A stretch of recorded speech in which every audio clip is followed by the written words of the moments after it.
Welcome everyone. Welcome back to the Young Professional African Collective podcast. Here at YPAC, we talk to people doing work on the African continent or pertaining to the African continent. And today we have an amazing guest, Brittni Abiolu. And today we're going to talk about all things entrepreneurship, venture capital, fintech. There's so many different things that we can get into. But I'll let my guest introduce herself. So welcome, Brittni. Hi, everyone. Like she said, my name is Brittni Abiolu.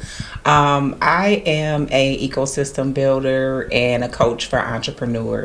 So I help you connect the dots, pull all the pieces together to really scale your business. And I've worked with small businesses, and I've also worked with tech entrepreneurs.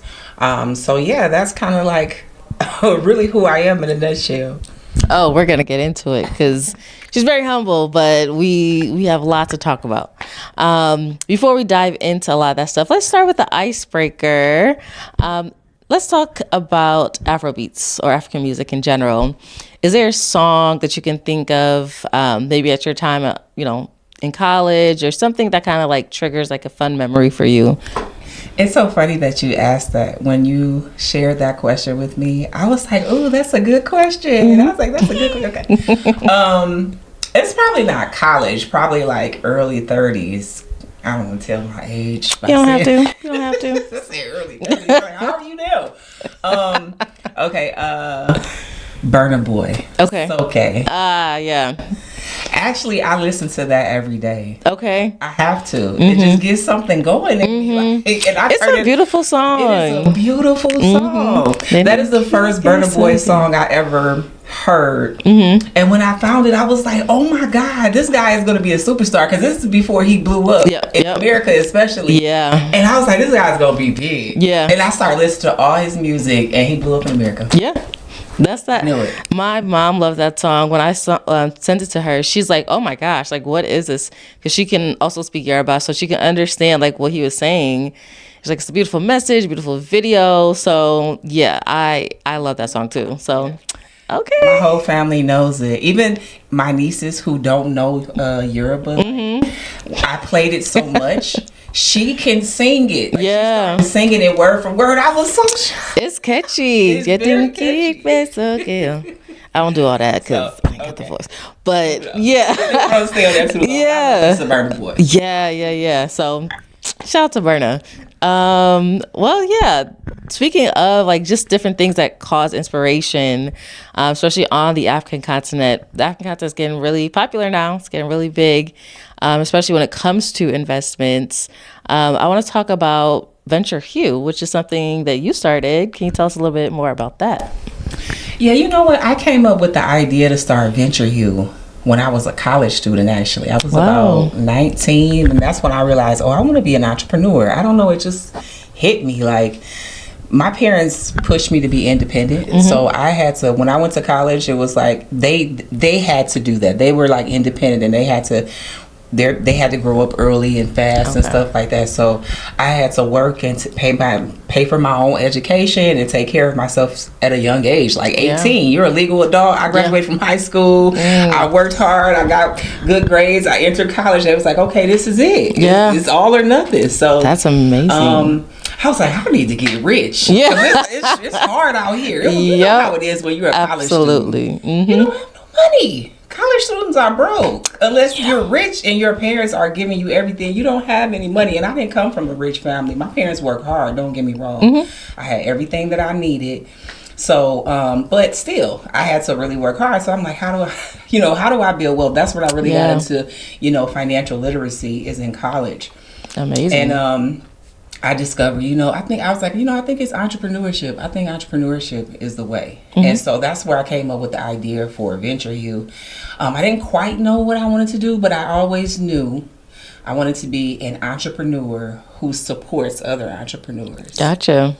So, wow. From that point on, I just, started trying to, just doing different things. Like I started writing business plans, using the skills that I had to help, so writing business plans, helping entrepreneurs get funding, lines of credit, loans, helping them just connect to resources. That's how I became like an ecosystem builder because, I didn't know what it meant back then. I was young. I guess it was like God trying to show me the way. I'm really spiritual. So I feel like that was God trying to talk to me, right? And he's like, you're going to be an entrepreneur who support entrepreneurs. So, but I didn't know what that meant. I'm like, what does that mean? So me trying different things over time, I figured it out. And that just kind of, that's where Venture Hue started. And that's what it kind of like birthed into, like an entrepreneur support organization is the term for it now. Yeah, that's amazing. And even what you're just talking about, like how something, just like an idea starts and how it can like snowball into something else. What were some of the ideas? I know you talked about a little bit of what you did in terms of like grant writing and helping with the proposals. What are other things, or what are maybe other iterations of Venture Hue before it became Venture Hue? Yeah. Actually, my background, what I went to school for is computer and information systems. I've always been into tech. Even as a kid, my dad and my mom would always buy me all of the little new gizmos and gadgets. I always have laptops. I had a cell phone before everybody. Yeah. And so, I just was into tech. So I decided to go to school for that, and I wanted to be a programmer at first, a software developer. And I was learning how to code in C++ and COBOL, and I could not do it. I was a C student at best. I was like, I'm not good at this. And then I talked to my advisor, and she told me, you can try computer and information systems. It's more business focused. You're going to be doing software, but it's more like UX design. And I was like, I think I like that. And that's where I learned how to build websites. And do digital marketing and SEO. Very cool. So that's kind of been the other side of it too, is building websites and helping entrepreneurs with digital marketing, even learning digital marketing for my own business. That's been really helpful. I've even worked at agencies, big marketing agencies. I worked here at Campbell Ewald for a long time, had a great experience working with them. CDK Global, which is an automotive marketing and advertising agency. And so I've used all those skills that I've developed over the years to also help entrepreneurs with those things. My focus more now is, around capital and access to capital, and then also coaching as well. So, that's kind of what it's evolved into. That's amazing. So when you're finding out like how to like support people, are people coming to you now? Are you searching out people? How's that interaction start? You know what? It goes both ways. I put myself out there for years, share information, share knowledge. I'm constantly learning, so I can help myself and help other entrepreneurs. What was the question? I'm sorry. Yeah. So do people find you, or others find you? It just lose my train of thought. Just how you just go off on a tangent. You're just talking and vibing, and you're like, oh, what did you ask again? That's me sometimes. Girl. Yeah. I'm not crazy. It just happens sometimes. No, it's a part of the conversation. Exactly. So, so it goes both ways. So I make sure that I'm in groups like GABA. Yeah. And I'm making sure I'm providing information. You're in GABA, so you see the information that I provide, because that's what you have to do. Like, your expertise, we share knowledge with each other, and then so that's what makes people come to me. Yeah, amazing. That's how you do it. Yeah, like. Listen, that's marketing 101. One person that I did learn that from is a Kendall A. Yeah. Yep. It's like, because like when I'm just being honest, like when I first joined GABA, I'm trying to make some money. I'm trying to get some clients. Because I'm just younger too. I was still in my 20s when I first joined. Okay. And so I was growing, but I'm still learning. Yeah. And I'm like, I'm not making no money. But then I realized, you have to volunteer. You have to share knowledge, share information. That's a big part of it. You can't come off to people like it's all about money. No, it's not. It's about how are you adding value. And the best way, I feel like as an entrepreneur, one of the best ways to do that is to share knowledge and information. Things that people need. People can use that. They take it if they apply it. Right. They can use it to grow. Yeah. So. That's amazing. You spoke about GABA. That is the Global African Business Association. You should be familiar with it by now. How did you get involved in that? That's a good question. I'm Yeah. so glad you asked me that. I love it. Yeah. So awesome. Promoting myself on LinkedIn, just not even promoting myself, but just my knowledge, sharing my knowledge as I learn things, and just also sharing how I can add value to your journey as an entrepreneur. And so that's what Kendall found me. Okay. That's how that happened. Yeah. So and then he told me his mission and everything, and I was like, oh, this sounds awesome. Yeah. So you putting yourself out there and, finding the people, the village to connect with, and they were out there, and you were able to to connect. So what are some of the things that you do within GAPA? I've done a couple things because it's been a while. I think it's been almost 11 years now. So I know, so in the earlier days, I was helping, with some of the, I want to say, advocacy work. And for entrepreneurs and, people within the community. We had done some work with the city of Inkster, helping them with their downtown development authority, and economic development corporation. We did some murals. That was I was part of that whole beautiful partnership with Green Path Financial Wellness and RAF Detroit with Paul. He was a part of that. RAF Detroit is his organization. So that was some of the earlier stuff that we did. We were trying to, build a cultural arts district and attract people to that city, and so they can see the beauty in it. Because you always hear negative things about Inkster. So we were trying to change the narrative. That's what that was about. So I enjoyed that. That was a great experience. It's a little different. Politics can be a little crazy. So I learned it, but I learned a lot. I thought it was a really cool experience. So that's some of the work that I've done. And now, I'm still a member. I'm still sharing information. My focus is access to capital. So anything I contribute to GABA or any other group right now is really, access to capital for underserved, overlooked, underestimated entrepreneurs, especially people of color and Black women like us. We need capital. We need support. We need resources. We need people to believe in us. So when you talk about accessing to capital, especially, I know it's really big in Detroit. Detroit's becoming a very big hub for entrepreneurship and venture capital. How do you connect those dots between getting the funding for these people that are doing work on whether it's here or whether it's on the African continent? Honestly, the biggest thing about raising any capital, whether you're raising capital from investors or you're getting it from a lender or bank or, something like that, is knowing who those investors and lenders are. And that requires networking.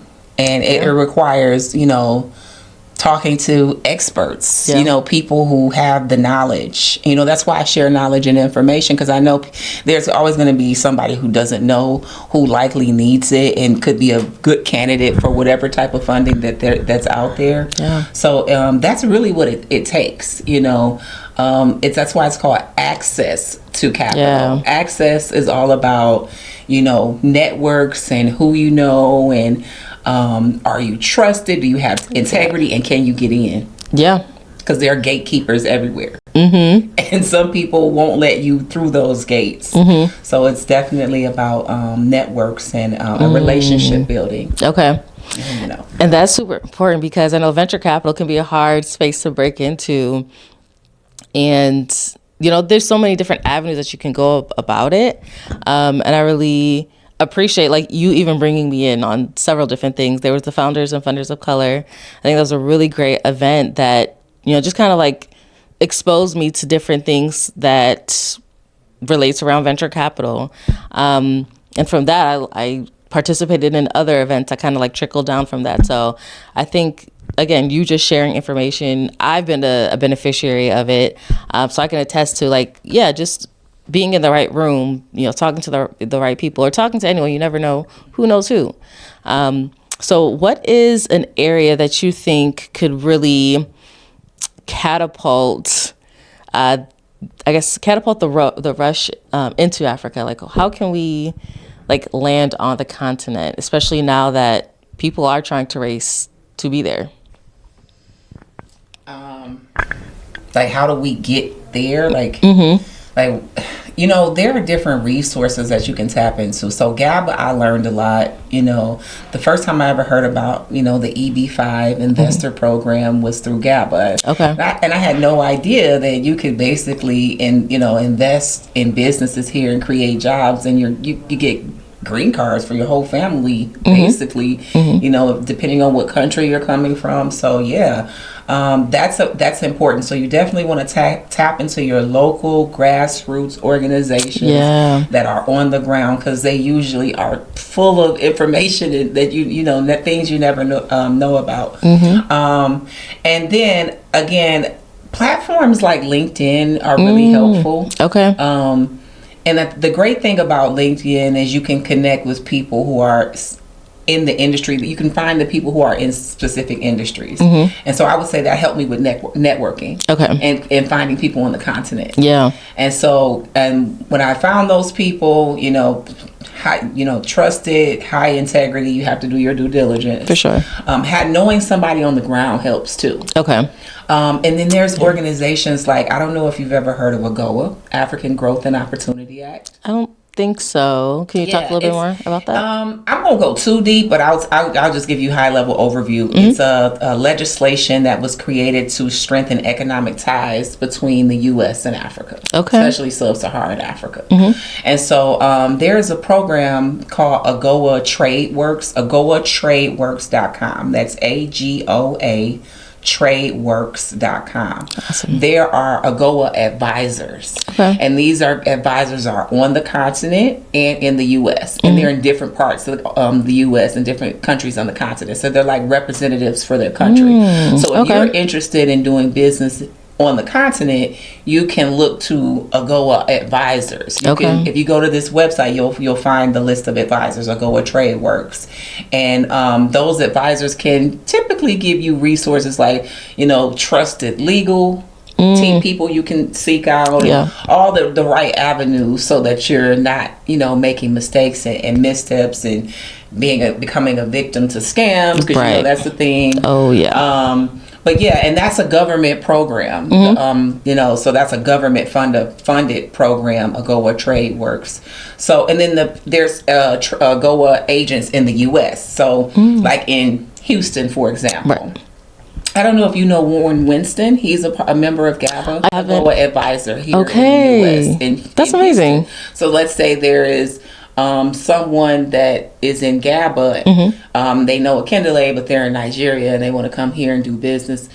Akindele will connect them with him. He's an AGOA advisor. He's in Houston. They're Nigeria.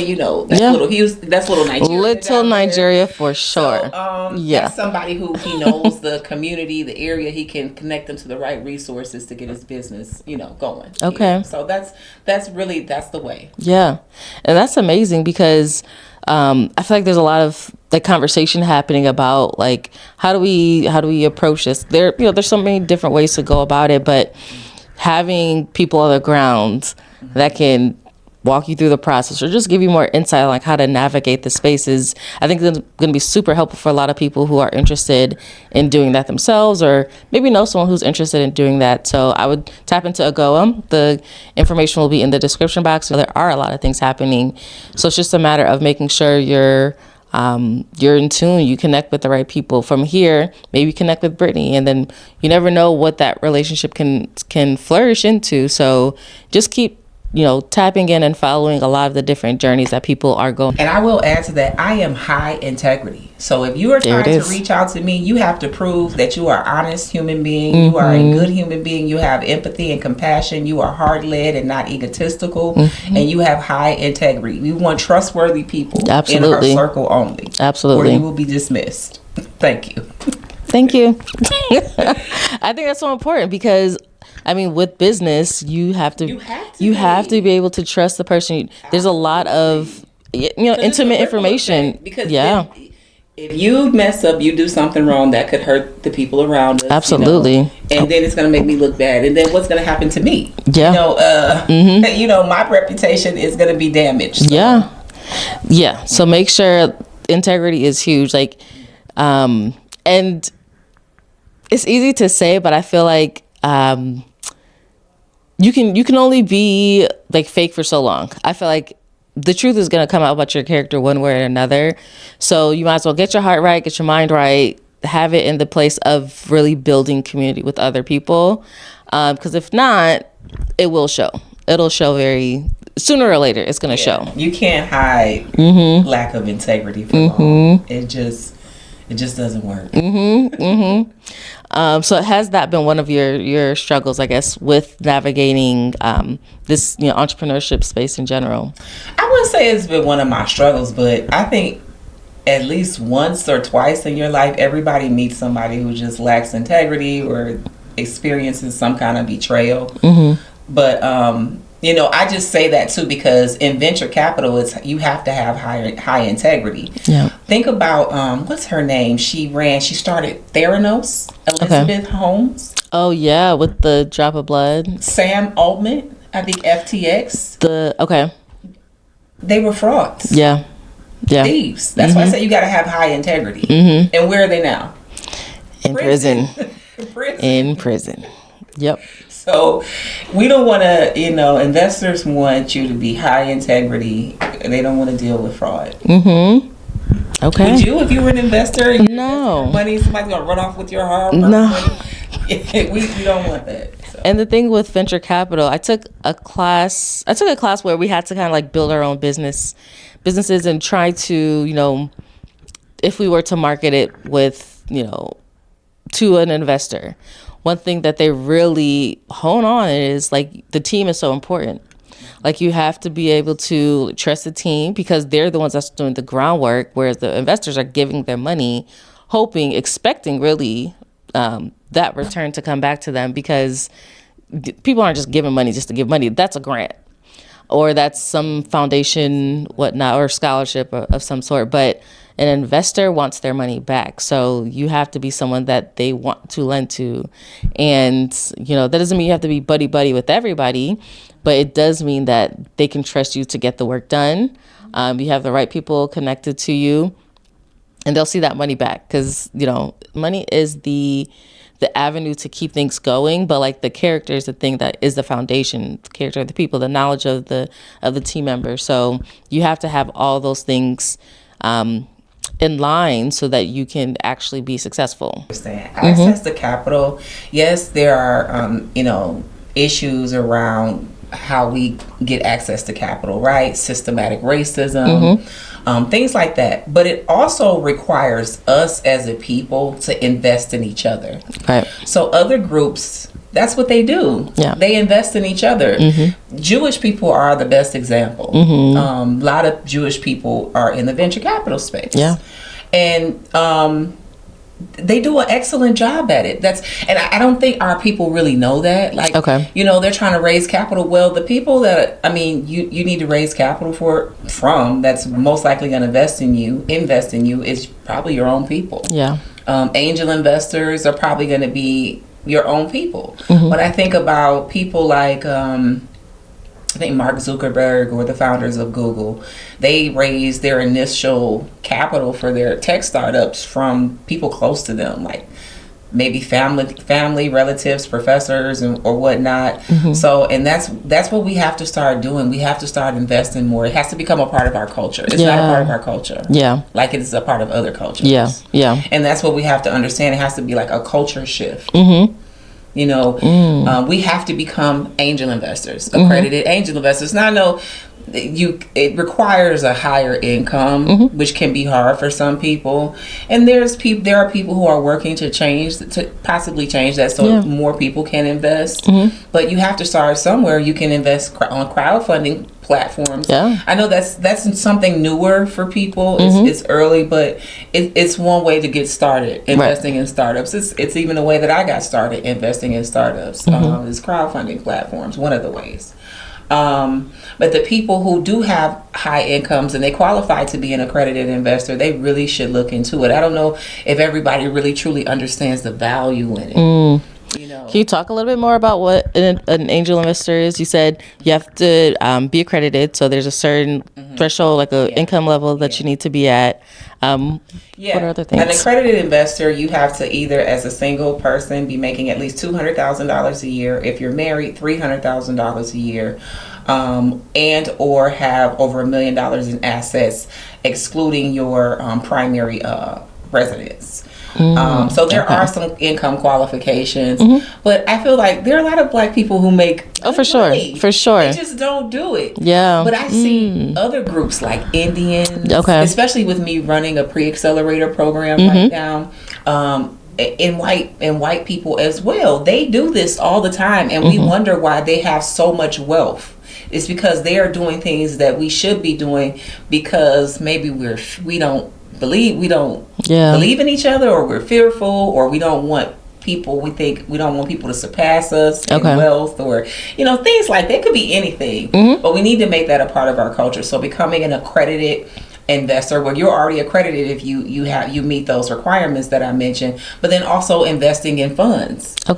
These other groups also invest in venture capital funds. So when people are raising funds, they're raising from high net worth individuals. And they're raising from institutions as well, like maybe public pension funds and things like that. So something that we can, or people can join in, or like I mean, there are funds, like even my own fund that I'm raising. If you meet the accredited investor, if you meet those requirements, that you can invest in my fund. So listen, and so that's what I mean. That it has to become a part of the culture. See, people don't know that sometimes. They don't know, or they're sketchy. Like, I mean, it's high risk, but these other groups that have done it, this is how they have built wealth. These companies that we use every day, these platforms, Facebook, Instagram, WhatsApp. Literally. These companies are worth billions. And then we wonder why we're not there yet. I mean, a part of it obviously is we don't get access to capital like we should. We're blocked out. You know, some of them gatekeep, and we don't get our fair share. But we still we know that. So what are we gonna do about it? Fair. What absolutely. Are we gonna do about it?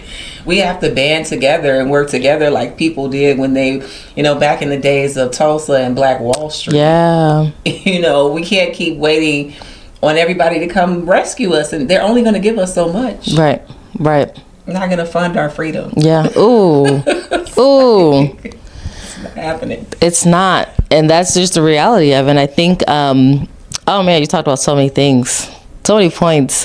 I think one of the things is recognize the difference between taking risks. Like, it does, there's a level of risk to it. Sometimes you do lose money, but that kind of is a part of the game. Like, you have to lose some money to gain some money. That's why it is important to find people who are really have high integrity. Find those people that, even if something were to happen, God forbid, like maybe you do lose some money. Well, one, you probably learned a lot from that experience, and two, there's going to be a way to pivot. There's always going to be a way that you can think about something differently. I know, find things and maybe find other people that you can build together. And it can be, maybe start smaller. You don't have to start with the biggest fund, but start with something to build outside of just working 9 to 5. I think those are, obviously great. I think you have to earn money. This is a world that you have to earn money. So do that. But as you're doing that, make sure you band with the right people to set up. Maybe it's $100 a month or something like that to, it can be a group pool to then invest in funds. So there's other ways that people can be creative. But I think so many times people are like head down and just trying to get through that they don't see that there are other options. Yeah. And this is really, I want to target this towards the younger generation as well, because really this is what I think we should do, that I even learned in college and didn't necessarily pay attention to it. I had a financial management class, and the professor, he was a Black man, and I remember him telling me, I think my question was around, so how do I build wealth? Like, how do I do it? He was like, invest in the stock market. You got to buy stock. You have to invest in companies. So what we really should do as soon as we graduate from college and we get, because I had got a big corporate job, you get the big corporate job and all that, you're making money, you need to start buying stock right away. If your parents didn't buy it for you when you were young, you need to start buying stock. that's how you start. That's easier than becoming an angel investor, because it requires you to make more money, or becoming an investor in a venture capital fund. So I would say if we start younger, start investing in the stock market, learn how to do that first, and then you can graduate into becoming an angel investor or an investor in a venture capital fund. Yeah. So that way you're working your way up, and it's not like you're trying to jump right into something head first. Yeah. And I see because I work with I'm around a lot of angel investors. People usually do it when they're older professionals, especially in the tech world. Okay. People for angel investing? Yeah, for angel investing. And even people who invest in funds. They have been in their field for some time. Maybe they've been working in IT for a long time, or healthcare. You know, those people typically make a lot of money. Absolutely. And so after they decide, I want to get back, or they decide, I really want to be a part of something impactful. Yeah. You know how it is. Impact. So that's really, I think, a way to do it. That's why I say it needs to be a culture shift. It's going to take time. It's probably, and that's why I say the younger generation, we really need to encourage them to start investing more. Yeah. At a young age. Yeah. I think that's a great way to wrap it up. I do really want you all to listen into so many of the things that Brittni is saying, whether it's having the right team, having people with good integrity, building those relationships, getting the knowledge and getting the exposure to so many different ways that, we can build wealth, because that's how we are going to build up our communities. We need to be the entrepreneurs, and it can be scary. Doesn't mean everybody has to do it, but I think there needs to be more. So I think there are ways that people can get involved, with the stock market. That's one way that you can start kind of getting a feel with how money kind of can move up and down.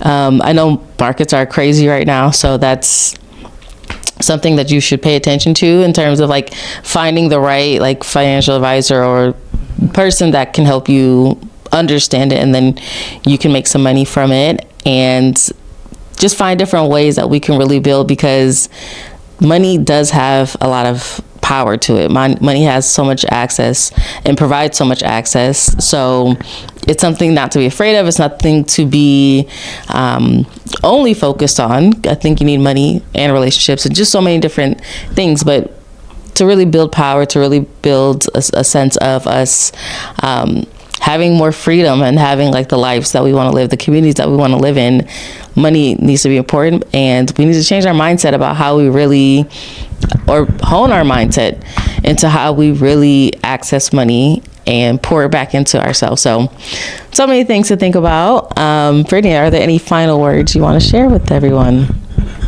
Believe in yourself. Believe in each other. I mean, we overlook so much of our top talent in our community, and if we really want to build generational wealth, I always hear people say that, it's always conversation around that, but if we really want to do it, we have to believe in each other. Believe in yourself, believe in each other, and we have to start investing in each other. Nobody is going to fund our freedom. It has to be done by us. Fund the freedom. Well, thank you all. I will leave Brittni's information down below. If you could just share a little bit more about how people can find you. Yeah, definitely. I think the best way for you to find me is on LinkedIn. You can search for my name and I'll come up, and you can just send me do a follow or a connection request. Brittni Abiolu, Brittni, and last name Abiolu, and I'm sure she'll have it in the description. For sure. Okay, well, thanks for joining, everyone. Thank you, Brittni. Thank you, girl. Yes. So make sure to tune into the next episode of YPAC and follow, share, subscribe, comment, all the things, and watch out for more videos. Thanks.